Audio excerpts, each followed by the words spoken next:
ចាជំរាបសួរមេមួយជាទីស្រឡាញ់នេះមករកចាប់ 9 ឆ្កឹះត្រក90ដុបប្រភេទសូត្រដង្កូវនាងសុទ្ធ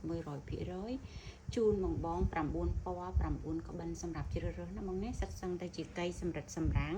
សាច់ស្អាតដូចគ្នាតែម្ដងប្រភេទសូត្រដង្កូវនាងសុទ្ធ 100% ពណ៌ទី1នេះខ្ញុំហៅថាពណ៌មាសគីឡូបងរងជើងឆ្កឹះត្រក90ដុបមួយក្បិន$210ពណ៌នេះខ្ញុំហៅថាពណ៌ក្របអំពិលចាកុលាបក្រហមកុលាបកាមញីចាហើយសម្រាប់ពណ៌នេះគឺពណ៌មរកតចា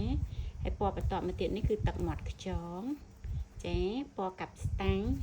ជាមួយនឹងពណ៌ប្រាក់បងពណ៌នេះគឺផ្លាទីនស្អាតខ្លាំងមែនតែនហើយពណ៌ចុងក្រោយគេនេះគឺពណ៌ឈូកបង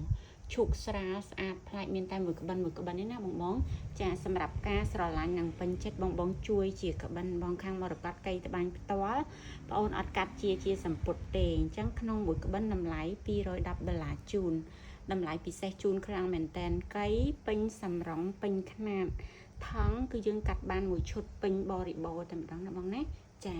អរគុណមែនតែនសម្រាប់ការគ្រប់គ្រងប្រមូលខ្មែរពីខាងមរកតមួយក្បិន$210លក់ជូនមិនកាត់ថ្លៃហ្វ្រីសេវាដឹកទូទាំងប្រទេស